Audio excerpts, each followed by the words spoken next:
datang ke Candi Borobudur.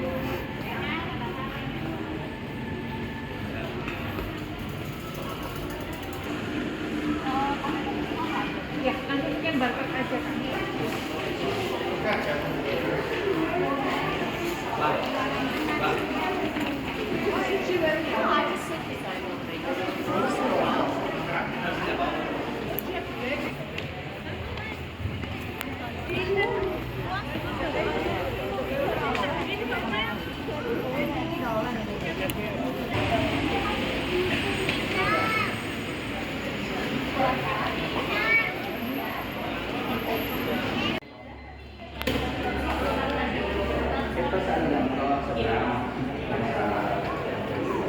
Ini baru ini baru udah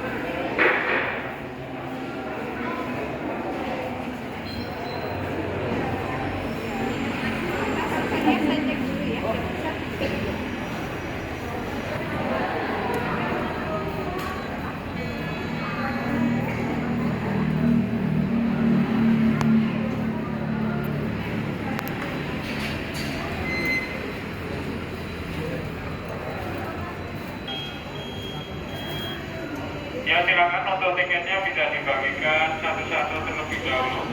Silakan untuk tiketnya bisa dibagikan satu-satu terlebih dahulu. Silakan tiketnya bisa dibagikan satu-satu terlebih dahulu. Kemudian masuk. Bagi yang sudah mendapatkan tiket, silakan tiket silakan untuk tiket Oke, naik tadi kita masuk ya. Iya, soalnya nanti didahulukan.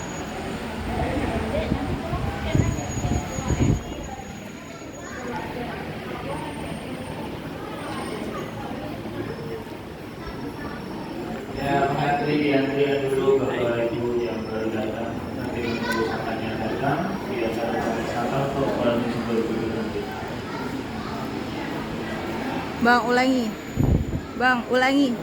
Ulangi apa? Kita jalur apa? VIP. Sedap. 10.30.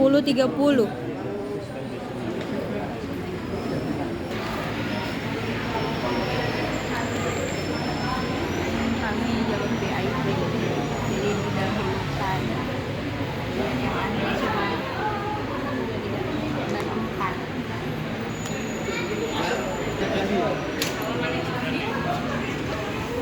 Silakan langsung naik 33. Satu bangku diisi 3 orang. Silakan.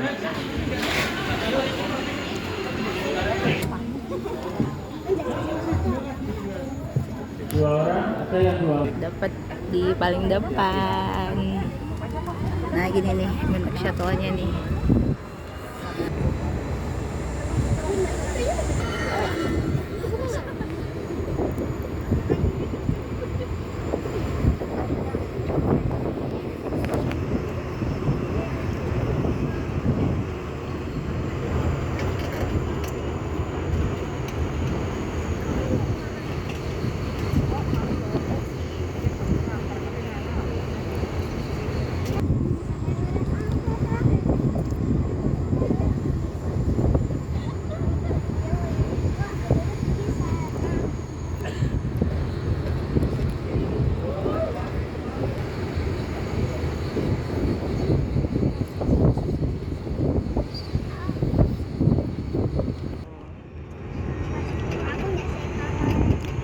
Jalan menuju ke pintu masuk candinya. Jadi setiap penumpang itu difasilitasi naik bagi seperti ini, shuttle atau bagi gitu namanya. Nanti coba kita cari searching di Google namanya apa. Jadi semuanya difasilitasi naik ini. Dan untuk penumpang VIP itu diutamakan. Jadi makanya kami dapat duduk paling depan. Begitu. bagus banget, luas banget. Candi Borobudur ini kawasannya luas. Ini masih baru halamannya aja. Candinya belum kelihatan di sini, masih jauh.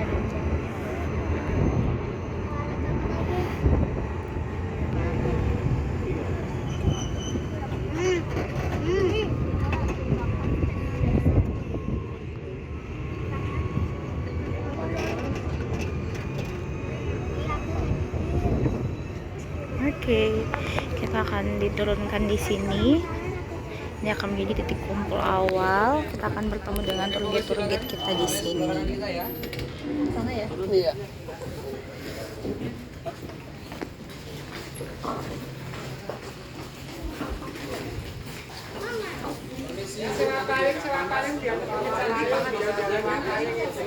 Sewa 10.000 aja, sewa sampai sekunjungan masih nggak 10.000. Ada apa bisa sewa filenya 10.000 selesai.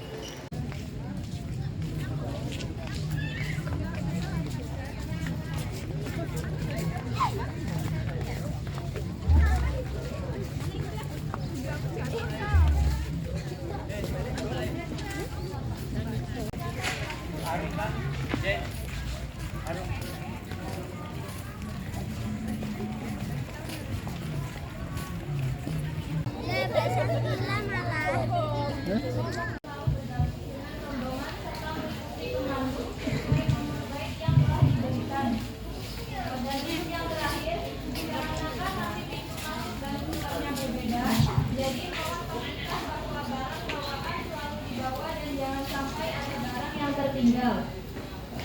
Setelah ini kami akan memanggil nomor pemandunya. Untuk nomor pemandu yang belum dipanggil mohon bersabar sampai nomornya terpanggil. Pemandu kita. Atas nama Endang Fitriani, atas nama Aprila Dwi Yudhya, atas nama Rifki Noviantoro, atas nama Tio Mrentolo, atas nama Bimo, atas nama Rina Martiana Sari, atas nama Sugianto, atas nama Vera Yuni Astuti, atas nama Rodiana, atas nama saya Alvan, saya sebagai pemandu. Kurang lebih 1,5 jam ke depan akan saya pandu untuk jalan-jalan di Candi Borobudur. Mungkin kita lanjut jalan dulu saja ya biar nggak terlalu berisik. Boleh. Nanti briefingnya malah tidak terdengar. Iya. Oke, kita jalan dulu saja. Saya tunjukkan candinya dulu sambil kita.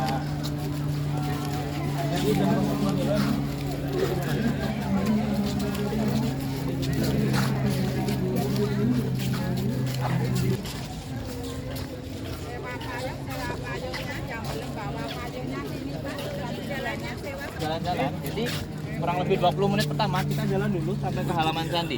Jadi halaman candi ini bukan di sini, tapi di atas. Setelah kita naik tangga sebelah sana.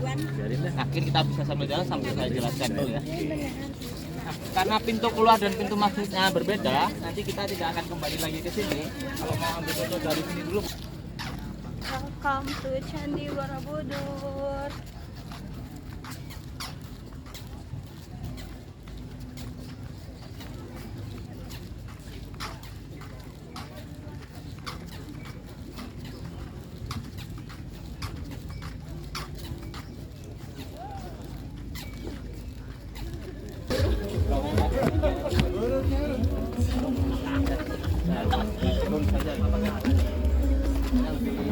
Oke lah ya. Coba nanti kita naik di depan.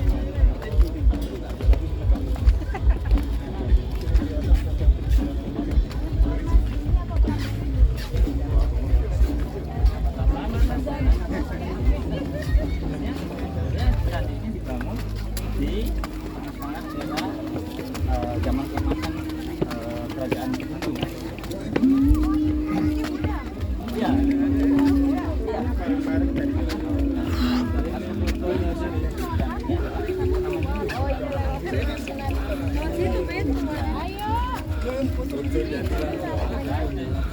Depan sih ya.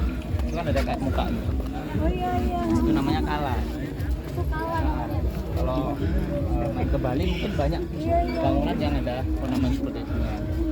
Ini Taman Sari juga Sekala itu ya. Ornamennya ya. Penjaga ya itu ya. Penjaga. Makanya walaupun ini adalah candi Buddha yang terbesar gitu, tapi beberapa ornamen masih menunjukkan agama Hindu. Ada narasi yang bilang kalau dulu tuh kerajaan Mataram yang membuat candi ini adalah kerajaan Hindu, kemudian beralih jadi Buddha.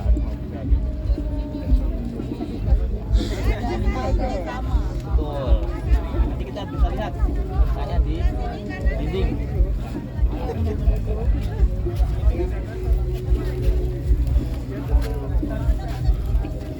Nah, kita masih ada kurang lebih 5 menit. Nanti sebelum kita naik, nanti akan ada petugas yang berdiri di depan ya. Nanti akan membawa alat scan. Nah, nanti gelang yang sudah dipakai kan ada kodenya ini. Ditunjukkan saja ke petugas, nanti akan di-scan untuk naik. Boleh kalau mau ambil foto dulu, saya briefing yang lain dulu. Oke. Nanti di mana kita ketemunya? Di sini. Kurang lebih 5 menit, nanti pintu masuknya di sebelah sini. Oke. Belum naik. Hai, sekarang lagi ada di Candi Borobudur. Ini candi Buddha terbesar. Candi ini duluan hadir, kemudian baru ada candi Prambanan.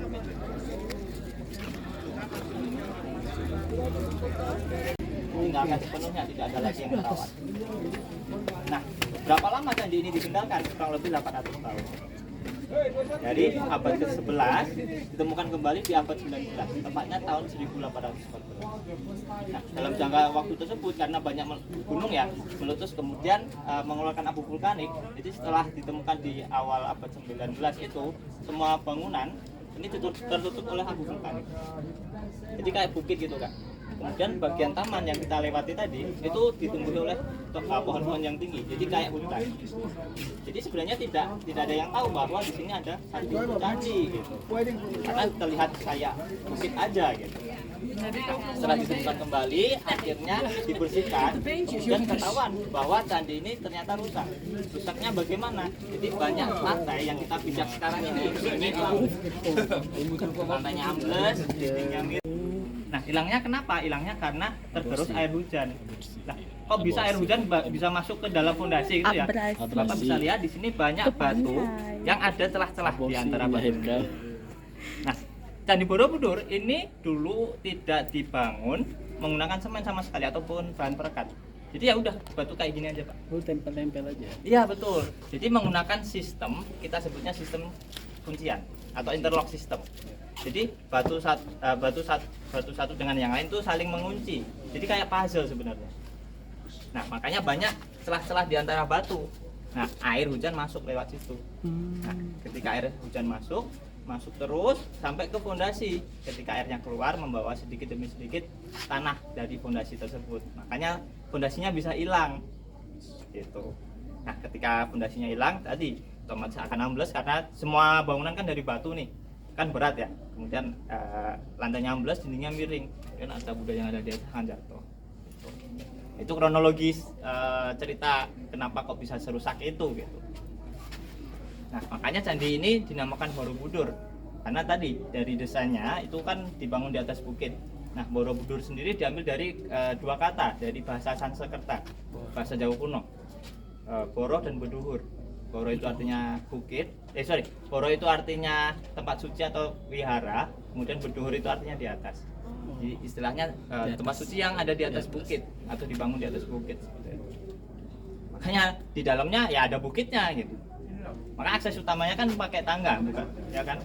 Nggak datar aja gitu, tapi harus naik. Mas, benar nggak ada yang saya tahu ketika pembangunan kan melibatkan banyak orang tuh bekerja. Nah, kalau yang meninggal tuh katanya mayatnya ditimbun sekalian ya di dasar bawahnya. Kalau itu kok literasi saya kurang ya. Maksudnya ketika dulu dibongkar pun nggak ada jasad manusia di situ gitu. Atau karena sudah terlalu lama ya kurang lebih 1200 tahun yang lalu. Dengan tanah ya. Iya. Ya. Itu jadi tumbal itu ya kayak. Iya. Saking banyaknya kerja, jadi nggak sanggup lagi dikubur, betul. Ditimbun aja sekalian gitu. Ada dengar info seperti itu. Memang kita nggak tahu, maksudnya jumlah orang yang bekerja di sini dulu untuk membangun candi ya, karena tidak ada literasi yang menjelaskan tentang hal tersebut. Jadi tidak ada prasasti ataupun catatan sejarah yang menjelaskan tentang hal tersebut. Ada prasasti yang merujuk ke pembangunan candi itu pun hanya sebatas mention saja. Jadi kayak ada bangunan 10 tingkat di daerah Kedu, yang mana di daerah ini gitu. Udah gitu doang. Tidak. Apa, gitu Iya, ya. tidak. Kita juga nggak Jadi memang sangat minim literasi yang mengarah ke sana. Jadi bagaimana kita bisa tahu kurang lebih 1200 tahun umurnya ya, karena tadi prasasti kan ada umurnya ya. Jadi prasasti ditulis tanggal segini, kemudian isinya apa. Nah, isinya ada yang menyebutkan ada bangunan 10 tingkat di daerah Kedu gitu. Ya, mungkin nanti bisa jadi acuan saya, nanti barangkali ada yang meneliti tentang hal tersebut gitu, ya. Oke, kita lanjut ya. Jamuni Sang Bunda. Ya. Itu adalah cerita yang ada di bagian atas. Jadi sebenarnya ceritanya itu melingkar, mengelilingi candi. Ya, tapi mulanya itu dari sebelah timur pas kita naik tadi, tapi belok kiri. Kalau kita kan belok kanan tadi ya. Belok kiri kemudian memutar searah Jarum Jam. Nah, karena tadi terlalu ramai jadi biar nggak terlalu berjubel gitu, jadi kita belok yang kanan nih. Jadi ceritanya sama sebenarnya. Nah, yang kedua cerita yang ada di bawah ini adalah cerita tentang komunitas umat Buddha di zaman dulu. Jadi sebenarnya kita bisa belajar tentang agama Buddha sekaligus belajar tentang bagaimana orang-orang zaman dulu hidup. Seperti tadi kita kan ada satu relief yang menggambarkan tentang kapal. Iya. Jongjopa, bukan. Namanya Samudra Raksa kalau di sini ya. Mungkin sama ya. Mungkin beda Enggak, mungkin penyebutan. beda kali ya. Atau mungkin beda generasi. Iya, iya. Nah, dulu Samudra Raksa ini dipakai untuk dagang juga. Dagang dari Pulau Jawa sampai Madagaskar, tapi lewat India dulu karena memang agama Buddha kan asalnya dari India. Jadi persebarannya kan ada beberapa teori yang menyebutkan lewat pedagang juga seperti itu. Nah, jadi ada rute dari Indonesia sampai ke Madagaskar ini disebut rute kayu manis. Karena yang paling terkenal pada saat itu adalah kayu manis itu tersebut. Nah, tahun 1982 ada angkatan laut dari Inggris namanya Philip Bell. Beliau kan berkunjung ke sini. Kemudian beliau melihat ada relief kapal tadi. Nah, karena beliau adalah angkatan laut, beliau ingin membuat kapal ya, replika kapal yang beneran tapi dari relief di sini gitu. Akhirnya beliau berhasil di tahun 2003 beliau berhasil membuat kapalnya. Kemudian di tahun 2004 beliau menyusuri kembali rute kayu manis. Nah, setelah selesai beliau tiba di tujuan. Setelah itu kapalnya dibongkar, kemudian disusun kembali di sini dan disimpan di museum. Museumnya dekat di sini. Nanti kalau setelah turnya selesai, kalau mau berkunjung ke museum bisa. Kalau mau melihat kapal dari Philip Bell tersebut. Ya. Namanya Museum Samudra Raksa. Nanti sebelum ambil shuttle untuk keluar ke parkiran bisa berkunjung. Jadi nanti di kawasan Borobudur ada 3 ya. Yang satu yang mungkin di awal tadi sudah dilihat ya, ada Museum Kampung Seni. Nah, nanti di sini sebelum keluar ada 2, Museum Kapal Samudra Raksa dan Museum Borobudur. Nanti kalau mau berkunjung itu tidak dipungut biaya untuk masuk ke museum. Jadi bisa lihat replika kapal yang dibuat. Nah, di sini ada 9 totalnya. Ya, tadi ada 1 yang sudah kita lihat. Nanti kita bisa lihat 2 lagi. Kita lihat lagi ya di sana.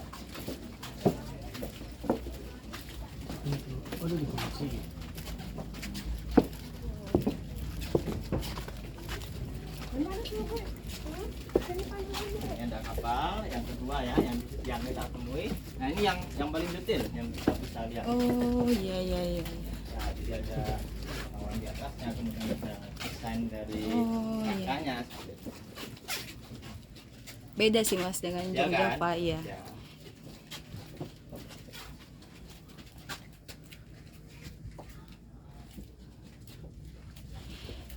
Mas, tadi saya lihat banyak relief pohon ini di mana di sepanjang ini tadi. Rata-rata relief pohon ini pohon apa sih Mas? Nggak tahu. Gimana sih? Bukan. Sebenarnya ada penelitian tentang pohon-pohon yang ada di relief Candi Borobudur rata-rata sendiri itu gini ya. ya tadi. Nah, semua pohon yang ada di sini itu pohon lokal kecuali 1, pohon bodi namanya. Oh iya. pohon Bodhi tempat pohon Bodhi. Buddha Jadi Gautama bermeditasi. ya umat makan jadi Buddha, Buddha. makanya Ada saya Suci Vaisak. betul. Iya. Umat Sang Buddha mendapatkan pencerahan ketika bermeditasi atau bersemedi di bawah pohon Bodhi.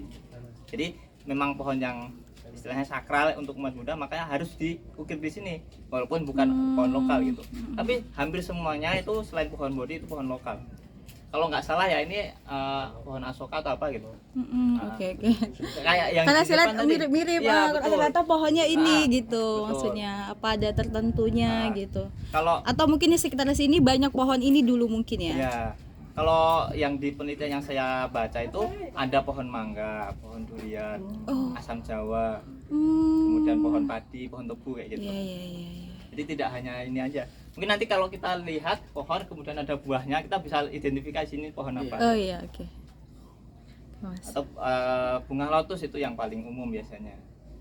Ya, dan kita bisa lihat misal Sang Buddha ini kan ada di atas bunga lotus kayak gitu. Itu artinya beliau adalah orang suci gitu. Bunga lotus atau teratai itu adalah bunga yang suci untuk agama Buddha. Lotus ya. Ya, ada yang bilang lotus, ada yang Teratai ya. teratai. Bahasa kita teratai. Kadang kan dari bahasa Inggris ke bahasa Indonesia beda gitu Pak. Jadi bunganya beda tapi namanya sama, namanya lotus ya. ada ininya. Nah, ini kan gambarnya detail ya. Ada monyet di atas, kemudian ada gajahnya gitu. Ya walaupun sudah 1200 tahun tapi detailnya masih bisa kita lihat gitu. Ini diukir ya. Iya diukir dan pekerjanya tuh ribuan, puluhan ribu orang.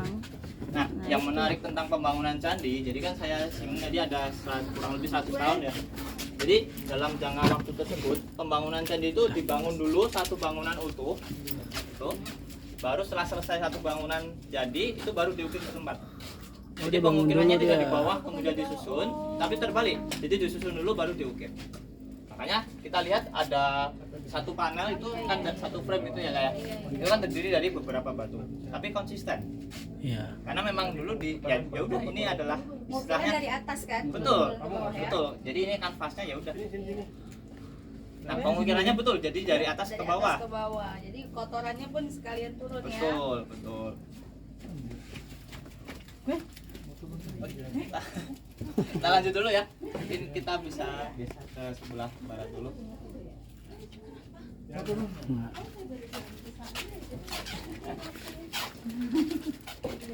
Kabut apa nak ya?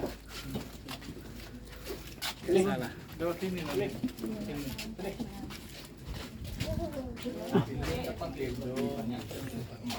Pegang. Yuk, kamu juga sekalian.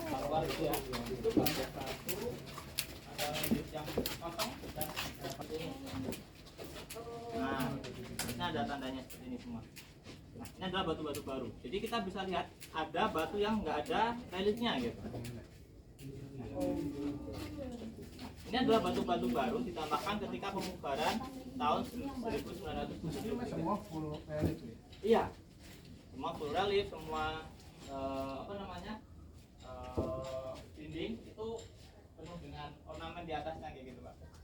Cuman karena memang dulu sempat rusak itu tadi ditinggalkan, banyak batu-batu yang di sini ikut rusak atau hilang karena diambil orang tadi.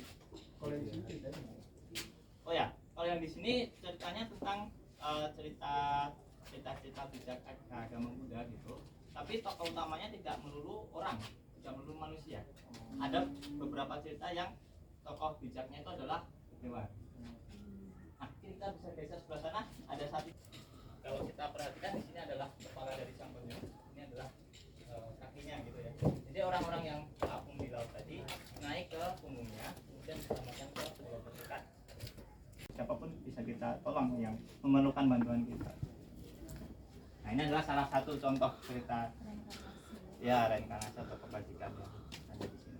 Kalau kita geser lagi di sana juga ada cerita tentang monyet. Ya, jadi banyak tokoh-tokoh hewan yang ada di sini sebagai tokoh bijaknya.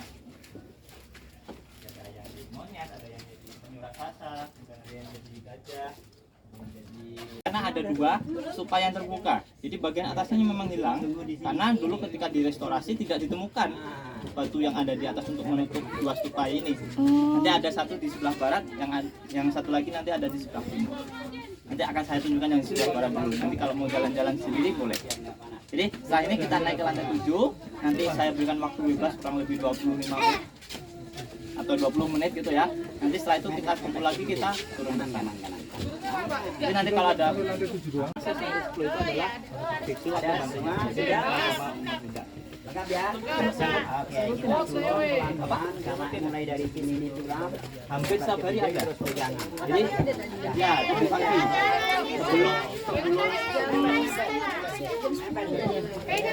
ya. Jadi memang di pagi hari sekarang dipakai untuk ibadah umat juga. Jadi ada namanya biksu atau ibadah istilahnya ya. Jadi nanti mulainya pukul 5 atau pukul 6 sampai pukul 9. Nah, setelah pukul 9 tadinya akan dibuka untuk wisatawan. Jadi berganti jadi memang tadi ini walaupun sekarang sudah dipakai untuk wisatawan, tapi masih aktif dipakai untuk ibadah. Jadi tidak menghilangkan fungsi aslinya. Jadi karena memang ini tempat ibadah, jadi nanti imbauan yang kedua, nanti kita temukan 72 stupa di atas ya. Dimohon pengunjung untuk tidak menaiki atau memanjatkan. Kalau mau apa ya? Ya pegang stupanya aja itu nggak apa-apa, tapi jangan pegang patung Buddha yang ada di dalam. Nah, itu himbauan yang saya sampaikan di sini. Mungkin nanti kalau perlu bantuan saya untuk ambil foto atau mau tanya-tanya lagi seputar candi, boleh nanti bisa.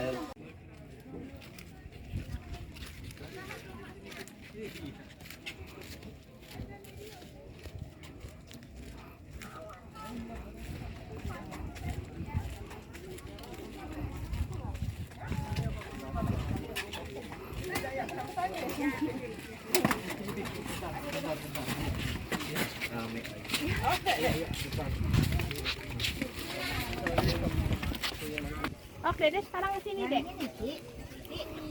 Udah kan?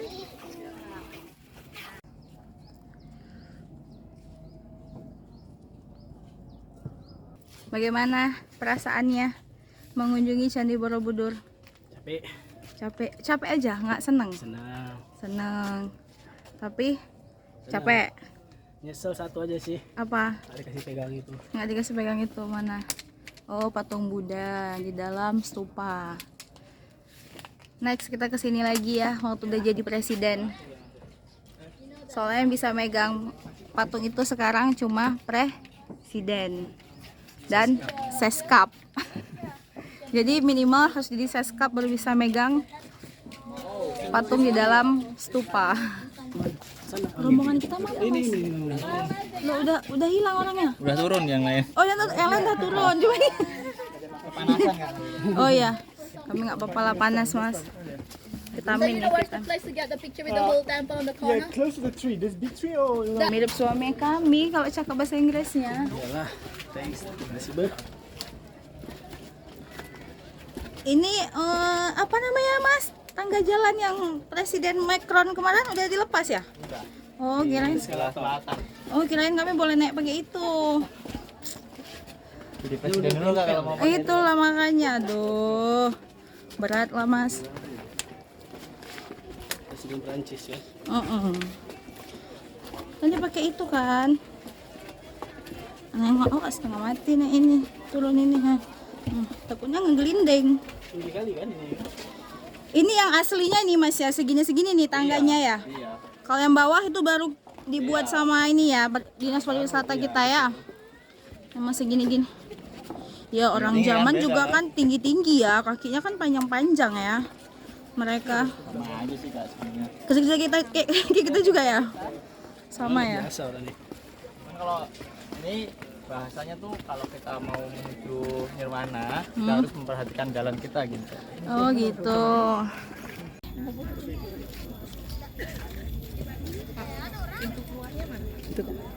Oh ya, makasih Pak. Ya.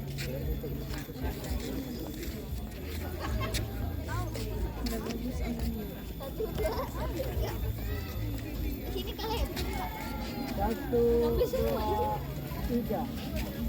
Oke, kakak begini. Mau tak di sini?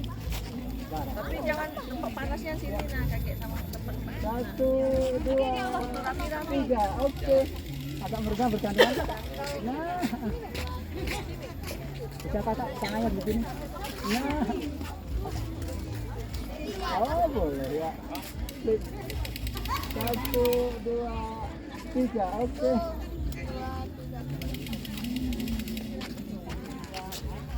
Dulu, dilihat dulu Kakak.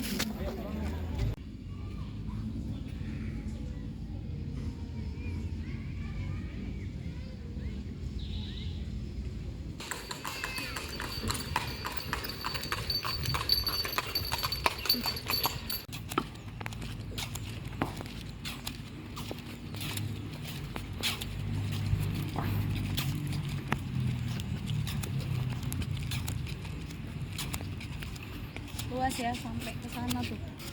Masih Borobudur juga.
Shelter dari sini nanti kita akan dibawa ke pintu keluar atau tempat kita beli tiket lagi masuk. Di situ nanti kita naik di Grab ke stasiun ke terminal Damri, terus naik Damri ke tengah kota gitu.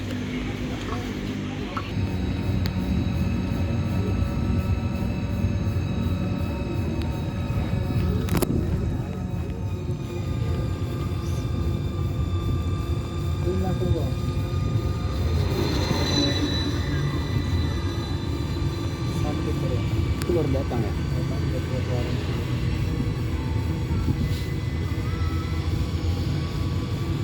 Ya itu baru datang ya, naik jam 2 berarti dia. Wes enak dinginnya.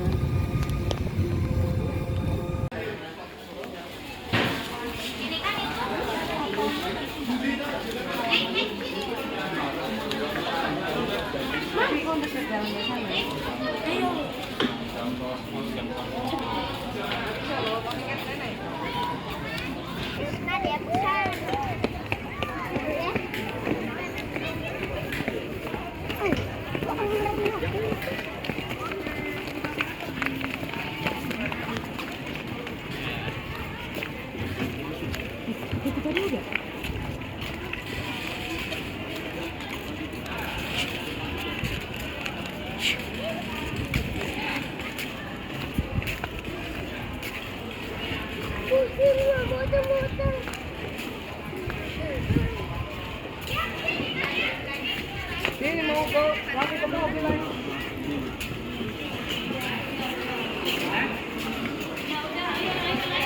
Ya, semuanya begini. Ya, itu tangga belok kiri lurus ke arah sana. Ya.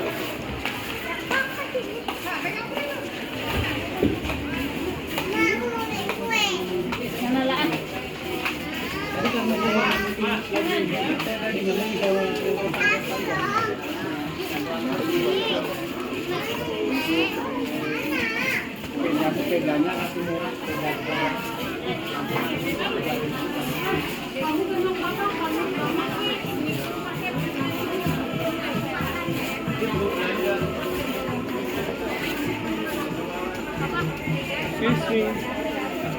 Campur nggak apa-apa Bu, nggak apa-apa lah kalau campur. Yang mana belajar dulu souvenirnya mari oleh-oleh ini. Belajar dulu boleh.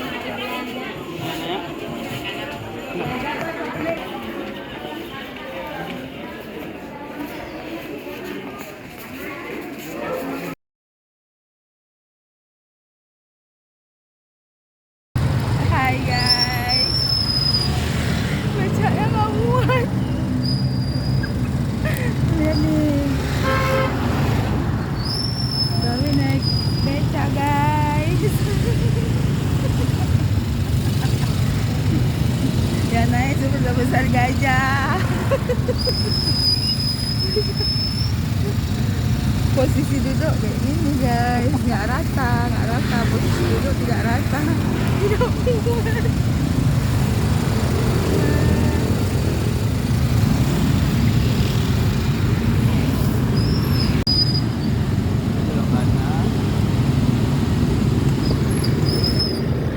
Hai gendut, naik becak dia.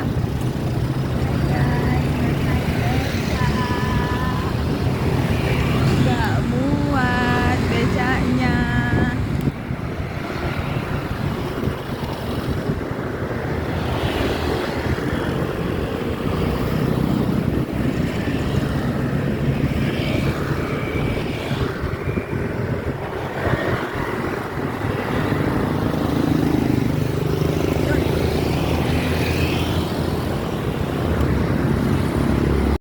Naik becak yang kedua kalinya, insya Allah nggak patah.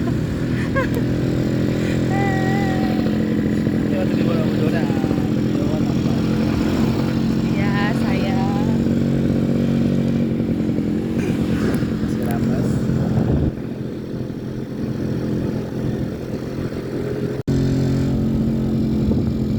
Welcome to Borobudur. Cih, naik becak lagi guys.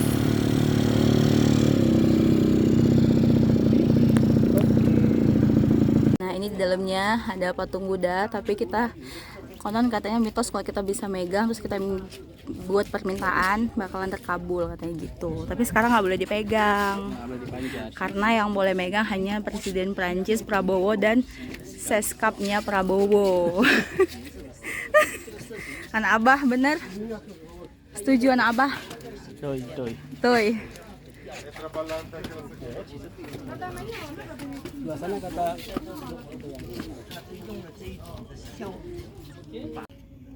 Halo, sekarang udah jam 1 siang. Kita udah selesai dari keliling dan naik candi Borobudur. Sekarang kita mau menuju jalan keluar, cari makan siang. Terus nanti jam 3 sore jadwal untuk kita balik ke kota Yogyakarta. Tahu tempe rasane koyo apa?